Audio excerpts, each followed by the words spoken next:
Assalamualaikum warahmatullahi wabarakatuh. Al-Fatihata nuhdiha khususan li ma'alif hadzal kitab Syekh Syihabuddin Abil Abbas bin Lu'lu' wa li jami' asatizina wa sunal mawjudah fi hadzal qaryah annallaha yataghashahum bi rahmah wa yanfa'una bihim wa bi ulumihim. Al-Fatihah. A'udzu billahi minasyaitonir rajim. Bismillahirrahmanirrahim. Alhamdulillahi rabbil alamin arrahmanir rahim maliki yaumiddin iyyaka na'budu wa iyyaka nasta'in ihdinas siratal mustaqim siratal ladzina an'amta 'alaihim ghairil maghdubi 'alaihim waladdallin amin. Ya Rabbi bil Mustafa balligh maqasidana waghfir lana ma madha ya wasi'al karami. Ya Rabbi bil Mustafa waghfir lana ma madha ya wasi'al. Muhammadun sayyidul kaunaini wa saqalaini wal fariqaini min urbi wa min ajami. Balligh maqasidana waghfir lana ma madha ya wasi'al. Nabiyuna al-amirun nahi fala ahadun abarra fi qaulila minhu wala na'ami. Ya Rabbi bil Mustafa balligh maqasidana waghfir lana ma madha ya wasi'al. Huwal habibul ladzi turja syafa'atuhu likulli haulim minal ahwali muqtahimi. Ya Rabbi bil Mustafa balligh maqasidana waghfir lana ma madha ya wasi'al karami. Bismillahirrahmanirrahim. Alhamdulillahil fattahil jawad al mu'ini alat tafaqquhi fid dini man ikhtarahu minal ibad. Allahumma salli wa sallim ala sayyidina Muhammad wa ala alihi wa sahbihil amjad salatan wa salaman nafuzu bihima yaumal ma'ad amma ba'd. Faqad qala al-musannifu rahimahumullah wa nafa'ana bihi wa bi ulumihi fid dharaini amin ya rabbal alamin wa radhiyallahu anhum. Halaman 13 halaman 13 baris pertama paling atas di ujung. Walabzut takbiri muta'ayyanun bil arabiyyati wa huwa Allahu akbar au Allahul Akbar ila akhirih. Masih menerangkan tentang kaifiat atau sifat tata cara sholat yang udah diceritakan sebelumnya, menceritakan tentang niat dengan berbagai levelnya, niat sholat wajib, niat sholat sunnah yang mempunyai waktu dan sebab, dan niat sholat sunnah mutlak tanpa waktu dan sebab. Selanjutnya menceritakan tentang takbiratul ihram. Takbiratul ihram termasuk rukun sholat. Takbir artinya lafaz Allahu Akbar, ihram artinya larangan. Jadi takbir larangan, karena segala sesuatu yang boleh kita lakukan sebelum sholat semenjak takbir menjadi terlarang. Artinya kalau dilakukan menjadi batal sholat. Makan, minum, buang hajat, mengeluarkan angin alias kentut sebelum sholat boleh-boleh aja. Tapi kalau sudah takbir dilakukan hal semua itu bisa membatalkan sholat, menjadi terlarang. Maka disebutlah takbiratul ihram. Walafzut takbiri, adapun lafaz takbiratul ihram, muta'ayyanun telah tertentukan, bil arabiyati dengan bahasa Arab, wa huwa Allahul Akbar, lafaznya adalah Allahu Akbar, au Allahul Akbar, atau Allahul Akbar. Jadi akbarnya bisa dua, bisa dinakirokan tanpa alif lam, boleh juga akbarnya itu pakai alif lam makrifat, Allahul Akbar, cuman kagak umum di kita.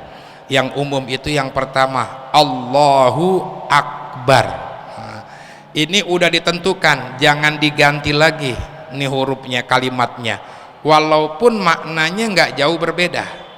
Seperti Allahnya diganti Ar-Rahman, mungkin karena udah kelamaan sholat pengen model baru, Ar-Rahmanu Akbar, nggak sah.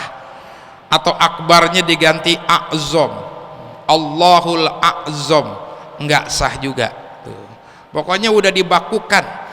Ini kalimat pertama Allah, kedua lafaz Akbar. Hamzahnya jangan dipanjangkan, jangan dibaca Allahu Akbar, karena nanti bisa berubah makna.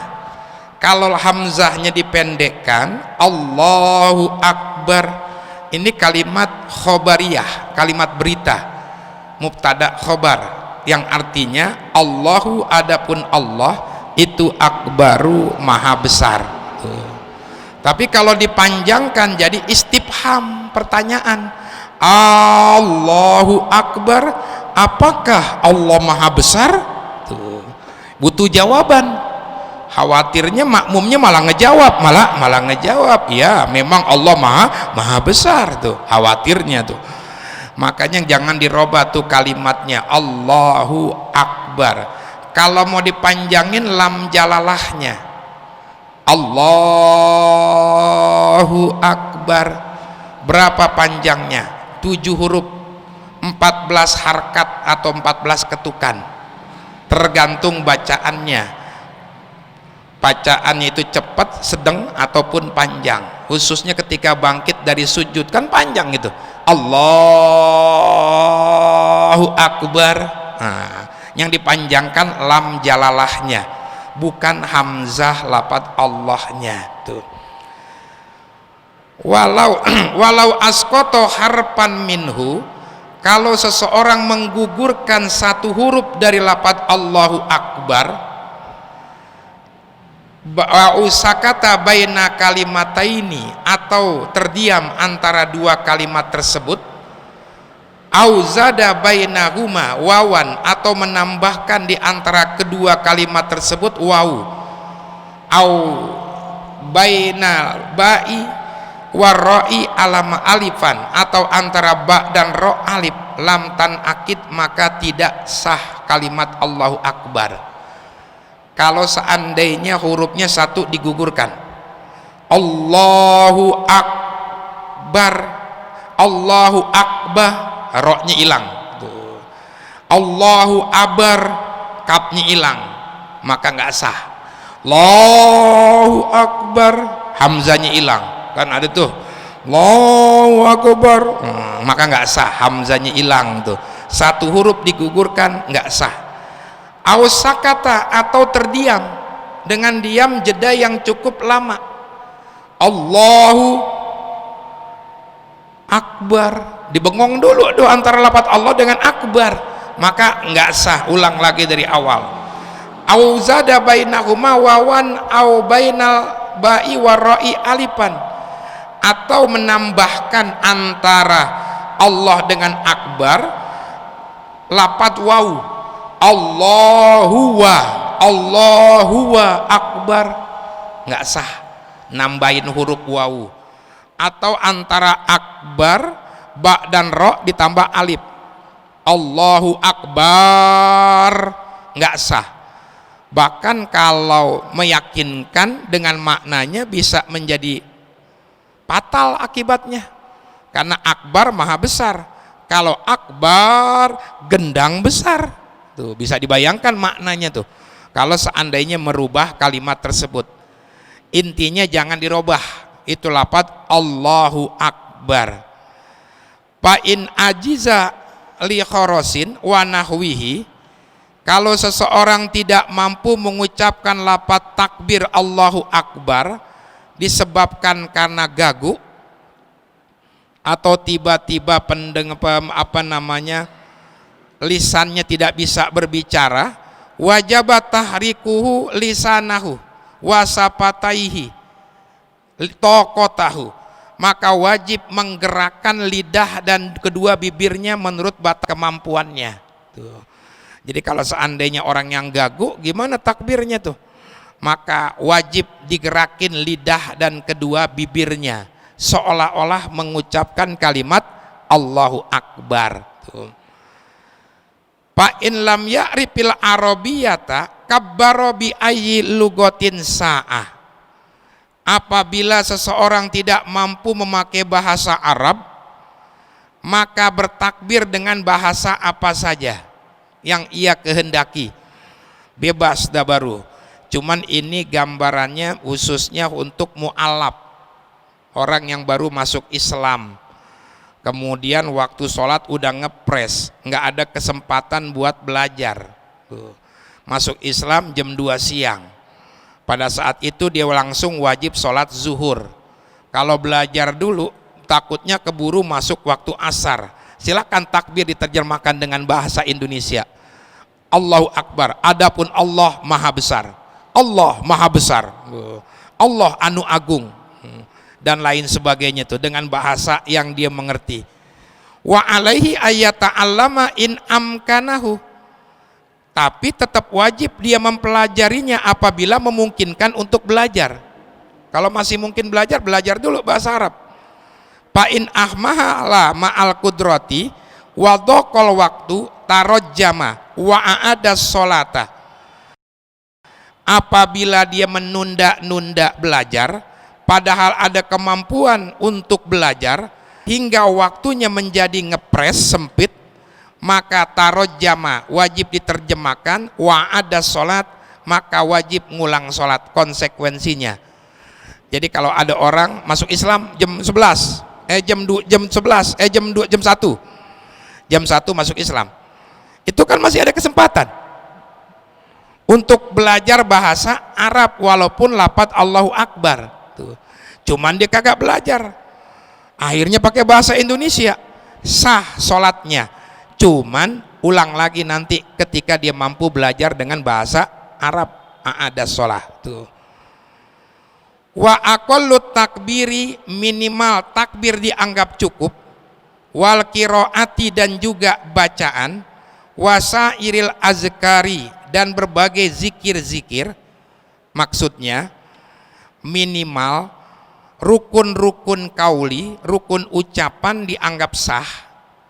Rukun ucapan 1 takbiratul ihram, 2 baca Fatihah, 3 tasahud akhir, 4 mengucapkan salam yang pertama. Itu rukun dalam bentuk ucapan. Dan begitu juga bacaan zikir kesunahan, mendapat kesunahan, baca surah setelah Fatihah, tasbih dan lain sebagainya. Itu dapat pahala, dianggap sunnah. Syaratnya itu ayusmi anapsahu, kalau memperdengarkan dirinya sendiri, kalau suaranya kedengeran. Baik itu takbir, Fatihah, surah, zikir. Kalau memang kagak kedengeran, kalau memang dia rukun, tidak dianggap sah. Nggak kedengeran, Fatihahnya dalam hati, nggak sah. Baca surahnya dalam hati, nggak dapat pahala. Zikirnya dalam hati, subhanallah bihamdi, dalam hati doangan tuh, nggak dapat pahala. Sia-sia kalau kata orang kita, sia-sia, nggak dapat pahala. Minimal wajib kedengeran diri kita sendiri, ayyusmi anapsah izakana sohihas sam'i, apabila pendengarannya itu normal, bila aridin tanpa ada yang menghalangi pendengarannya. Kalau seandainya berisik, suara lalu lintas, lalu lalang, apalagi ambulan kan lagi musimnya tuh, suaranya bising, itu nggak perlu kita doak-doak sampai kedengeran, biasa aja. Yang kalau seandainya hening bakal kedengeran, begitu aja udah. Bil kuwah namanya dalam fikihnya. Kalau seandainya hening bakal kedengeran. Jadi minimal kedengeran untuk diri kita sendiri. Bahkan ini dianjurkan kalau jadi makmum. Kalau makmum kencengan dikit, apalagi bikin was-was orang lain, malah jadi makruh. Tuh, jadi makruh. Kan kadang kalau minimal bacaan diri kita sendiri aja. Bismillahirrahmanirrahim. Alhamdulillahirabbil alamin. Saya doang yang dengar. Samping saya nggak dengar. Kalau samping saya dengar, makruh. Tuh. Bahkan kadang-kadang bikin was-was itu. Kita lagi baca Fatihah jadi keder gara-gara tetangga yang was-wasnya kenceng banget tuh. Mungkin bahwa dia maksudnya benar, pengen menjalankan rukun dengan baik, kedengeran, tapi nggak sekenceng begitu. Itu namanya jahar. Kalau sir, pelan, cuman diri kita doang yang denger. Kalau kedengeran tetangga sebelah, namanya jahar. Tuh, namanya kenceng. Nah itu makruh bagi makmum, bagi makmum. Kalau sholat sendiri ya nggak apa-apa, tapi kalau jadi makmum bisa makruh. Itu selanjutnya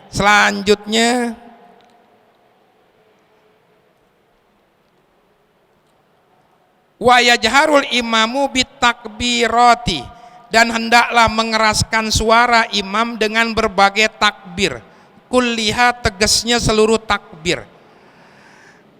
Wa yajharu, dan disunnahkan bagi imam mengeraskan seluruh takbir, baik takbiratul ihram atau takbir intikal, perpindahan, mau ruku, i'tidal, sujud dan lain sebagainya, kencengin. Kalau jadi imam, kalau emang suara kita ada, kencengin Allahu Akbar. Jangan egois mikirin diri kita sendiri. Allahu Akbar, Allah liman hamidah. Makmum bingung, ini udah ruku belum, udah bangkit belum. Yang lagi ribet lagi kalau kita sujud tuh. Kalau imamnya suaranya nggak kedengeran, bingung, udah belum. Kita ngangkat ternyata belum, dibalik lagi, ngelok lagi ke bawah. Udah kayak gabus gitu kan, naik lagi turun lagi, naik lagi turun lagi itu. Makanya kalau jadi imam kencengin dikit suaranya. Lihat porsi jemaahnya berapa ukurannya. Oh ini agak banyak, lebih kenceng lagi kalau memang suaranya memungkinkan. Kalau memang nggak kejangkau, pakai mubalik tuh, penyampai imam. Mubalik tuh yang kayak di Mekah tuh, kalau udah membludak tuh, Allahu Akbar, Allahu Akbar, walaupun mubaliknya kagak sholat, sambil ngopi aja ngeliatin, Allahu Akbar, Allahu Akbar, ngopi lagi dia, mantap, nggak apa-apa, sah-sah aja. Penyampai, hanya sekedar penyampai gerakan imam. Itu kalau jemaahnya membludak. Kalau jemaah kita paling 2 baris 3 baris, nggak perlu pakai mubalik, cukup imamnya aja juga udah kedengeran tuh kalau ukuran di jemaah kita. Selanjutnya wa yustarotu, dan disyaratkan ayyukabbiro iman pil pardi, disyaratkan hendaklah seseorang bertakbir dalam kondisi berdiri, pil pardi, di dalam sholat wajib. Pa'in waqa'a minhu harpun fi ghairil qiyami lantan akid pardon watan akidun naplan li jahilit tahrimi duna alimihi. Kalau sholatnya sholat wajib, maka takbiratul ihramnya mesti dalam kondisi udah jejak diri. Seluruh kalimat dari hamzahnya lafaz Allah sampai ra-nya lafaz takbar itu dalam kondisi posisi berdiri. Kalau terjadi satu huruf aja posisinya di luar berdiri, maka nggak sah. Misalnya nih, emang kita tukang kredit, sampai takbir aja kita kredit tuh, sambil diri nih, Allah, pas Allah, nah, jadi kredit.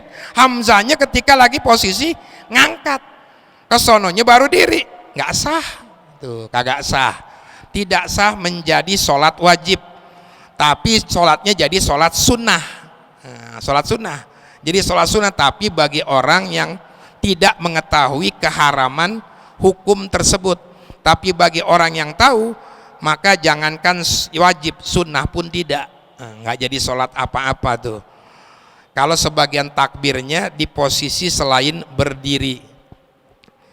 Wayundabu, dan disunnahkan rab'u yadaihi hazwa mankibaihi, disunahkan mengangkat kedua tangan sejajar dengan kedua pundaknya. Nah, ini memang pundak. Kalau kita penafsirannya itu ini telapak. Sebagian nafsirin ini sejajar. Kalau kita ini telapak yang sejajar dengan pundak. Ini jempol sejajar dengan cuping telinga. Ujung jarinya sejajar dengan kuping yang atas. Ini sejajarnya tuh. Dianjurkan, disunahkan mengangkat kedua tangan sejajar dengan pundaknya telapak tangan. Jempolnya sejajar dengan cuping telinganya. Ujung jarinya sejajar dengan kuping yang atas, telinga yang atas. Itu anjuran ketika mengangkat tangan. Hazwa muparrokotal asobi.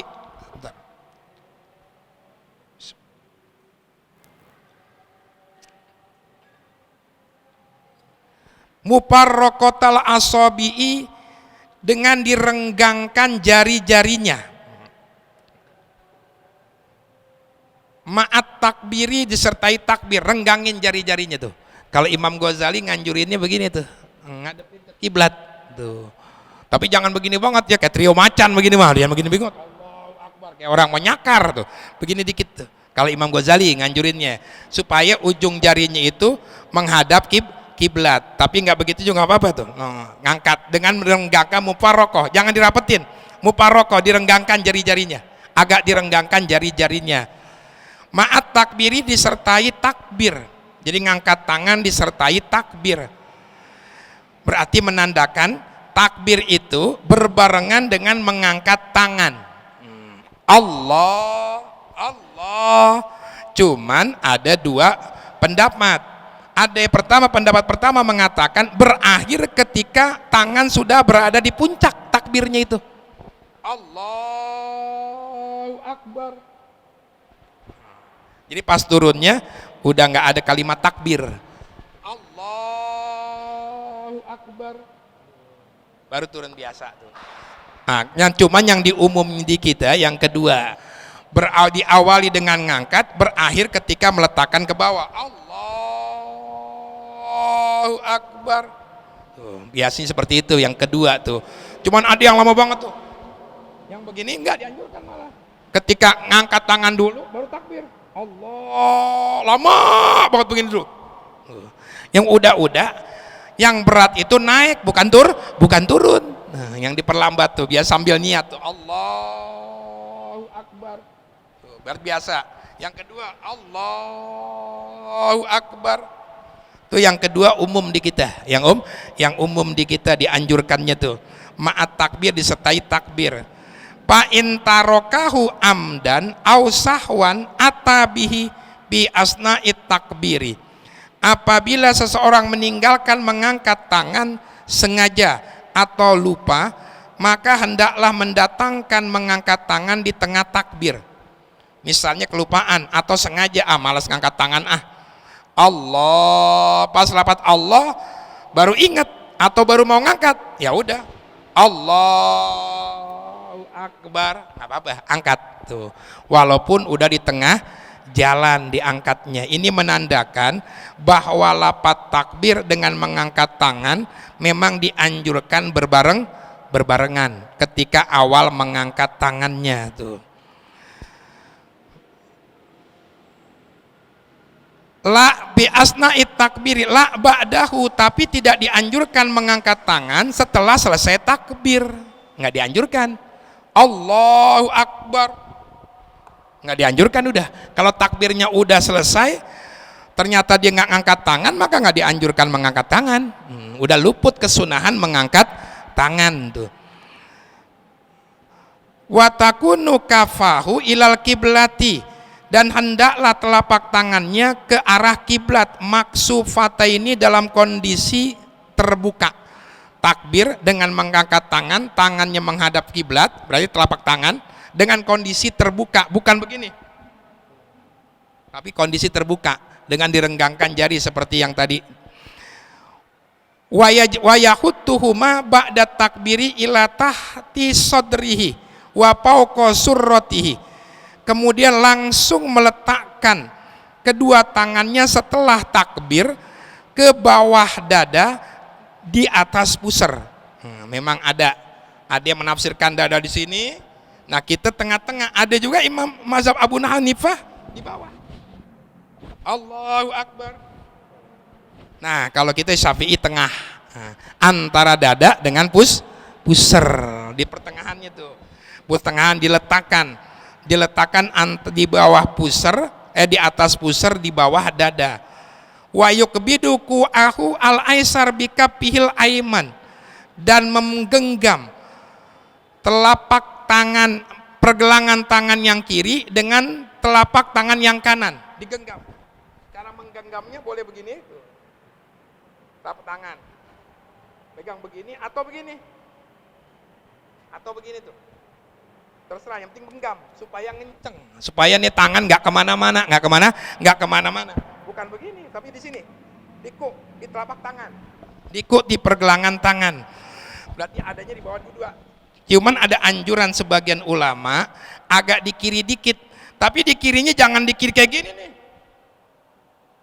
kayak orang megang pedang ya, orang megang pistol begini tuh, sakit perut model begini mah.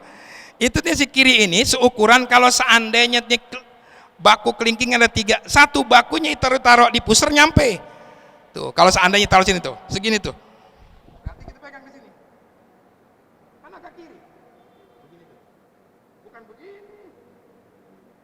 Ini kita kalau seandainya kita meletakkan satu buku kita nih kelingking di dalam pusar, nah seandainya begitu tuh posisinya akan seperti ke kiri tuh. Lalu kita pegang dengan sendirinya dia akan kiri, dengan condong ke kiri, ke kiri sedikit tuh. Itu meletakkan tangan, walaupun tanpa meletakkan tangan di bawah dada di atas pusar pun sah-sah aja dengan dilepas, karena terhukumkan sunnah tuh. Langsung anjurannya nggak dianjurkan diirsal terlebih dahulu. Allahu Akbar, nggak dianjurkan dilepas ke bawah baru begini, tapi langsung Allahu Akbar, dan nggak ada dianjurkan diputer nah, ada model begitu tuh, takdimul yumna alal yusroh, mendahulukan kanan atas yang kiri, itu nggak ada anjurannya dengan sendirinya kanan di atas kiri, langsung aja Allahu Akbar, langsung meletakkan, nggak usah pakai diputer-puter, nggak usah pakai puter-puter. Selanjutnya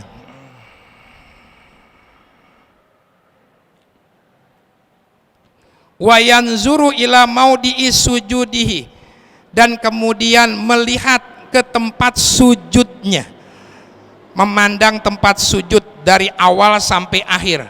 Udah mulain tuh, ketika udah takbir udah fokus pandangan ke tempat sujud, walaupun kepalanya nggak ditundukkan, tapi yang terpenting pandangannya ke tempat sujud supaya lebih memudahkan fokus konsentrasi ketika sholat. Walaupun masalah konsentrasi tergantung kondisi musolli orang yang sholat, cuman untuk memudahkan, lebih mudahnya itu ketika pandangan kita fokus ke tempat sujud dari awal sampai akhir, kecuali satu, ketika kita mengucapkan kalimat illallah, illallah baru lirik ke sini, illallah baru lirik ke sini, supaya ada penyantuan tauhid, mengesahkan Allah, supaya atrop pandangan mata, kemudian panca indera diwakili oleh mata pandangan, kemudian jari, tangan, kaki diwakili oleh satu telunjuk, ucapan mentauhidkan Allah dibarengi dengan hati mengesahkan Allah. Jadi mentauhidkan penyatuan seluruh anggota tubuh. Nah setelah itu balik lagi ke tempat sujud lagi, pandangan, itu anjurannya. Cuman kalau kita kebanyakan kemana-mana, mata kemana-mana tuh. Selanjutnya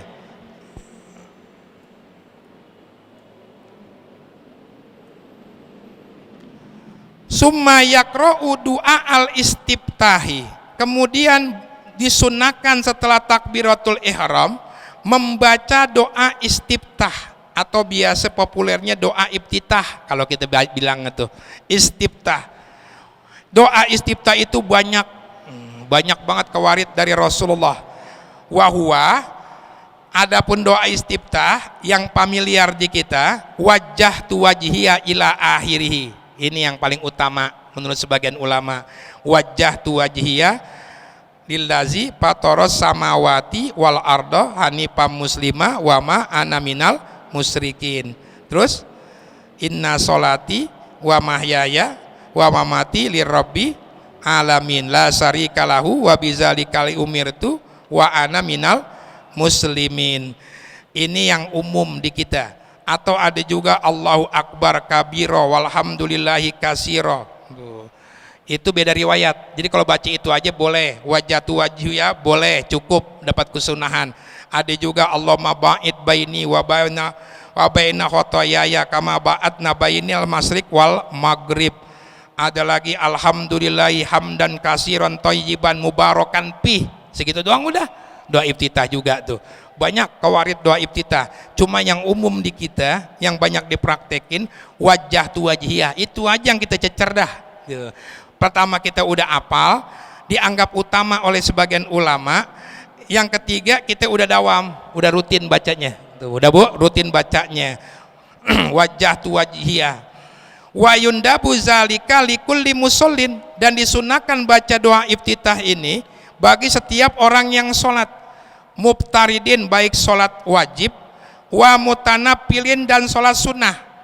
Cuman kalau sholat sunnah jarang kita main langsung Fatihah doangan, lebih simpel, bikin ngepres biar ngirit waktu. Kebanyakan kalau sholat sunnah jarang kita doa iftitah tuh.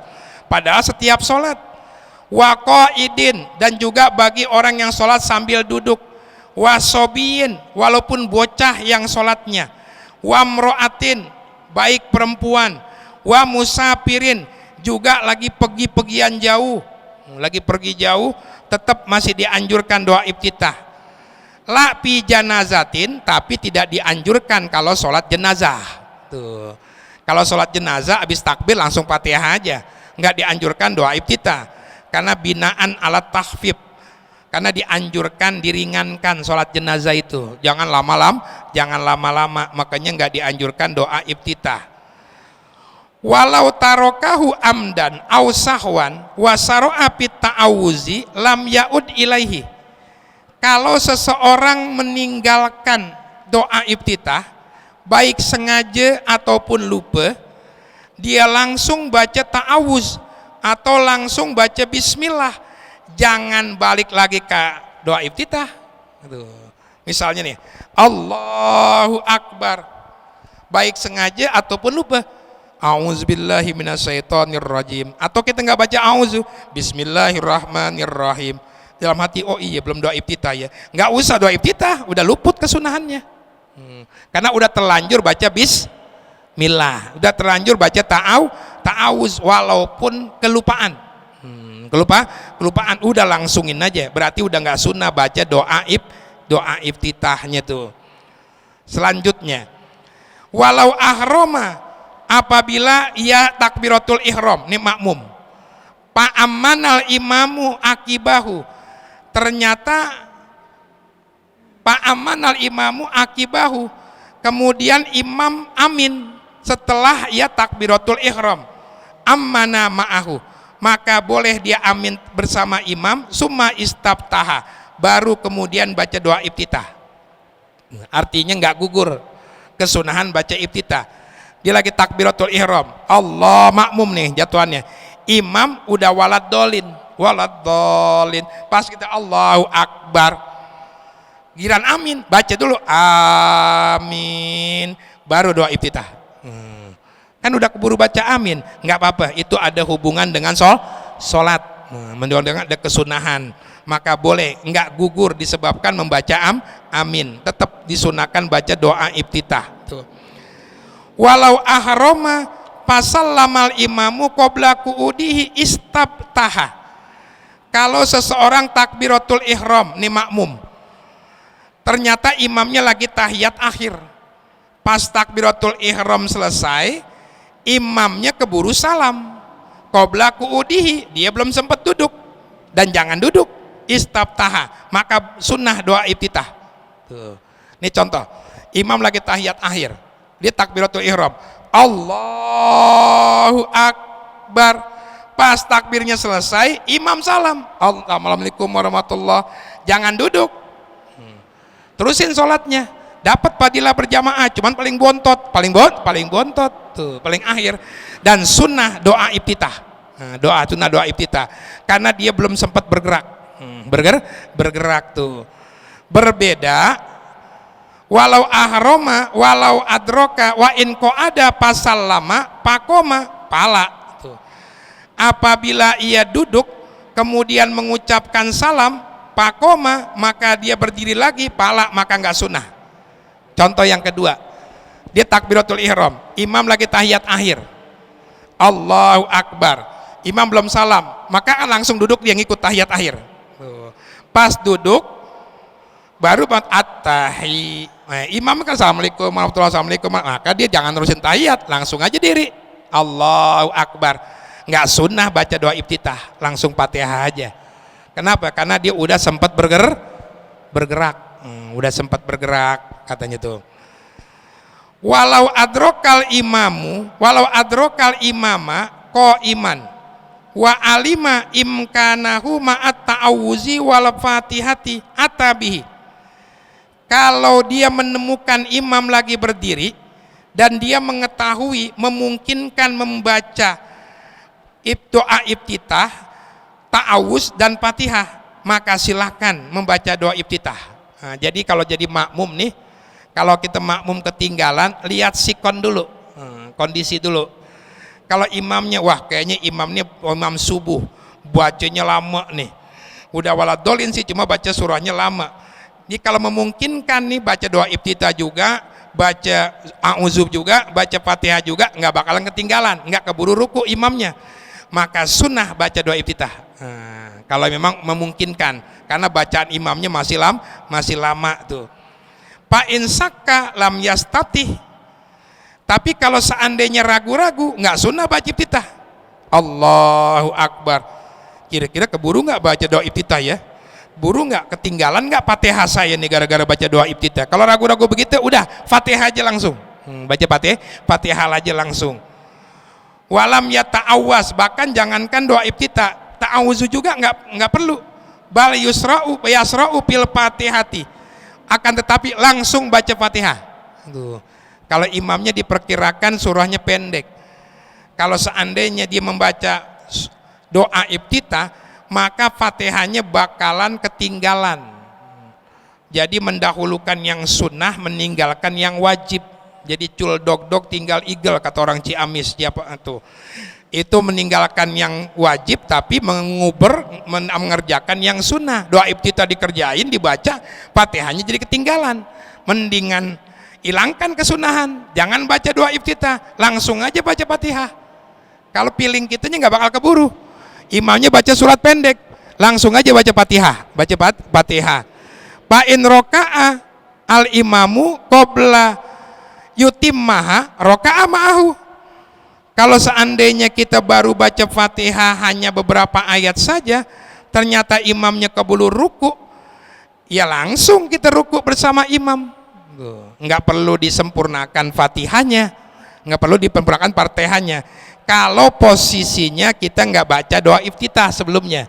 Nih sebagai contoh, imam membaca surat, misalnya surat Alam Nasrah. Kemudian kalau kita datang Allahu Akbar, kalau baca doa iftitah udah feeling kita nggak bakal keburu surah Fatihahnya. Makanya kita langsung baca Fatihah. Baru beberapa ayat ternyata imam keburu ruku, karena Alam Nasrahnya udah di tengah ayat, di tengah surah, maka langsung kita ruku. Jangan sempurnakan Fatihahnya tuh. Kecuali katanya in lam yakun istabtaha wala ta'awaza wa illa qara'a bi qadri mastagola bihi. Fa in raka'a wa lam yaqra bi qadrihi batalat sholatuhu. Kecuali kalau kita tahu nih, kita tahu ataupun nggak tahu, kita baca Allahu Akbar, kita baca doa iftitah. Nah, baca doa iftitah, baca ta'awuz. Setelah baca itu baca Fatihah, Bismillahirrahmanirrahim. Imam ruku, jangan ikut ruku. Kok jangan ikut ruku? Kan katanya langsung ruku tadi. Kenapa tadi baca doa iftitah? Tuh, gantiin dulu. Tuh. Masa yang wajib ditinggalin, yang sunnah dikerjain? Ukuran doa baca doa iftitah tuh kalau Fatihah berapa ayat? Misalnya 4 ayat. Baca ukuran 4 ayat Fatihah. Alhamdulillahirabbil alamin, arrahmanir rahim, maliki yaumiddin, iyyaka na'budu wa iyyaka nasta'in. Baru ruku. Walaupun ketinggalan. Tuh, wajib ruku. Kalau dia langsung ruku, belum gantiin bacaan Fatihahnya, batal sholatnya. Tuh. Alasannya kenapa? Alasannya karena dia meninggalkan yang wajib karena mengerjakan yang sunnah. Yang sunnah. Makanya piling mesti kuat kalau makmum. Mendingan kalau makmum mah, apalagi dia ketinggalan udah ketinggalan, Fatihah aja udah langsung. Udah, dia langsung. Khawatirnya kalau seandainya kita langsung doa iftitah, kemudian pas kita mau baca Fatihah keburu ruku, kita ikut ruku. Padahal kita melakukan kesunahan, meninggalkan kewajiban. Fatihah itu ketinggalan disebabkan karena kita mengerjakan mesti digantiin, seharusnya tuh mesti digantiin. Kecuali kita langsung baca Fatihah baru setengah Fatihah atau baru 1 ayat sekalipun imam ruku, maka langsung ikut ruku tuh, karena itu kagak ada alasan, udah bener, kita udah mengerjakan langsung kewajiban tanpa mengerjakan kesunahan. Bahkan wa in qara'a haisukulna yarka'u patakhollafa bila uzrin pa in ropa al imamu qabla ruku'i patatur rok'ah. Kalau kita langsung baca Fatihah, yang kita perkirakan seharusnya di ruku, ternyata dia kagak ruku tanpa ada alasan sampai imam bangkit dari ruku. Sebelum dia ruku, maka rokaatnya hilang dan nggak boleh ruku, langsung ikut sujud.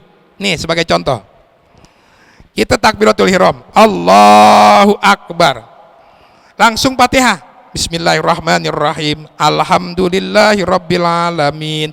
Baca SNI standar dah. Pas baru Alhamdulillahirabbil alamin, imam ruku, seharusnya kan langsung ruku. Karena nggak kaci, menurut dia kayaknya nggak kaci kalau Fatihah gue belum selesai nih, Ar-Rahmanir-Rahim Maliki Yaumiddin, diterusin Fatihahnya tuh sampai imam bangkit dari ruku. Jangan ruku, kalau ruku batal tuh. Terus ngikut sujud langsung, berarti rokaatnya itu nggak dapat. Nanti tambahin setelah tahiyat akhir 1 rokaat tuh. Konsekuensi bahasa kita sering kagak kaci kayaknya kalau nggak baca Fatihah tuh, konsekuensinya itu tuh. Jadi rokaatnya malah nggak sah. Jadi kalau emang waktunya ruku ya ikut ruku, Fatihahnya udah ditanggung imam tuh, ditanggung imam. Itu tuh kalau seandainya kita habis takbiratul ihram langsung baca Fatihah. Sekali lagi saya ulang nih, kita datang habis takbiratul ihram nggak baca doa iftitah, langsung baca Fatihah, Bismillahirrahmanirrahim, Alhamdulillahirabbil alamin. Ternyata imam ruku, wajib ngikut ruku. Ngikut ruku. Nah, belum selesai Fatihah gua, ditanggung sama imam. Namanya juga imam, tukang nanggung tuh, ditanggung sama imam. Kalau seandainya dia paksain memperpanjang Fatihahnya, nerusin Fatihahnya, kalau memang nerusin itu dia selesai, imam belum bangkit dari ruku, nggak masalah tuh, terus lanjut dapat 1 rokaat. Tapi kalau seandainya pas Fatihahnya selesai, imam bangkit dari ruku, maka dia jangan ruku. Kalau dia ruku batal, terus ikut sujud sama imam, cuman nggak dapat 1 rokaat. Berarti habis tahiyat akhir nambahin serokaat. Konsekuensinya tuh, kecuali ketemu ruku bersama imam, sama dapat serokaat kayak tadi. Jadi ada kalanya model begitu tuh.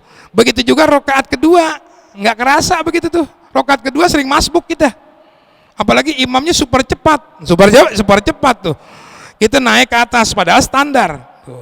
Pas baru Alhamdulillahirabbil alamin, imamnya udah selesai, ya udah selesaiin. Jatuhannya masbuk juga, sama. Rokaat ketiga masbuk juga jatuhannya, selesai Fatihah. Karena kita nggak ceroboh, kita kagak telat, sesuai standar supaya biasa bangkitnya. Kecuali emang kita lambatin, kecuali pas berdiri kita kebanyakan bengong dulu tuh. Ini langsung pas diri kita baca Fatihah, baru tengah Fatihah imamnya berruku, ya udah ikut ruku tuh. ikut ruku. Cuman bahasa kita kagak kaci, kayaknya kalau nggak baca Fatihah kagak kaci. Kan berjamaah, semampu kita baca Fatihah. Kalau emang kita sempat kita baca, kayak nggak sempat udah ditanggung oleh imam. Apalah arti seorang imam yang bisa menanggung makmum di situ, kecuali kalau kita sholat sendiri, kecuali kita sholat sendiri. Cuman bahasa kita udah kebiasaan ya, kayaknya kagak kaci kalau nggak baca Fatihah kayaknya tuh. Itu juga dalam mazhab kita, sebagian mazhab mengatakan nggak wajib baca Fatihah selama bacaan imam kedengeran, itu sebagian itu. Cuman kita mazhab Syafi'i wajib walaupun bacaan imamnya kedengeran. Selanjutnya,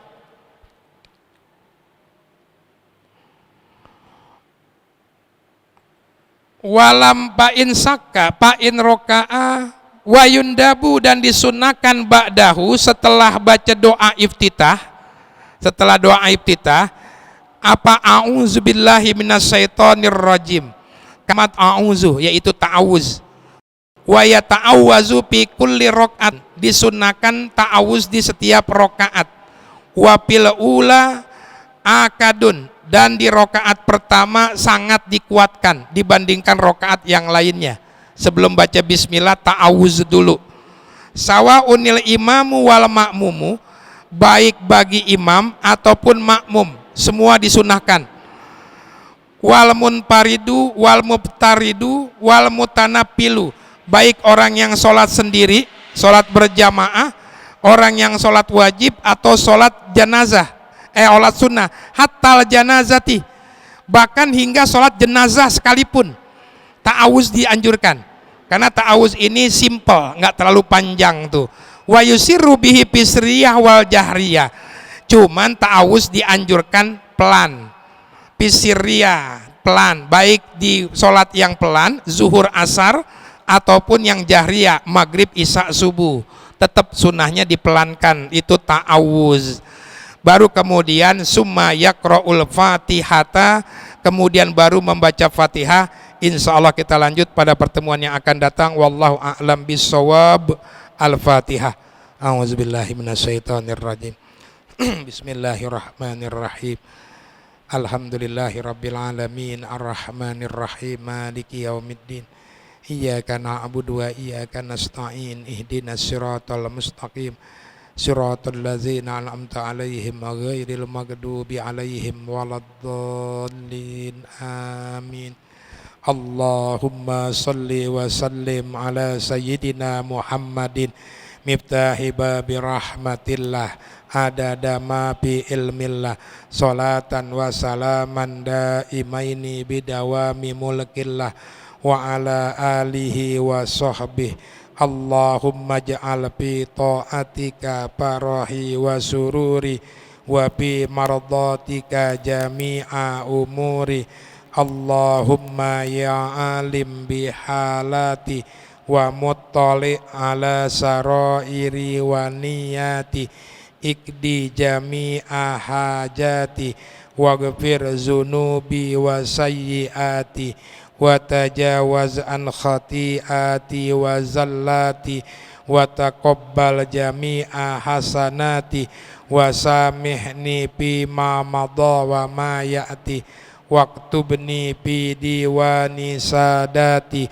wasluk bi sabila najati bi hayati wa mamati. Allahumma inni tami'un bi atak, ragibun bi ridak, mustaslimun li qadak, faktubni min awliyak wasluk bi sabila hudak wa alhiqni bi asbiyak. Wa sallallahu ala sayyidina Muhammadin wa ala alihi wasallam. Alhamdulillah rabbil alamin.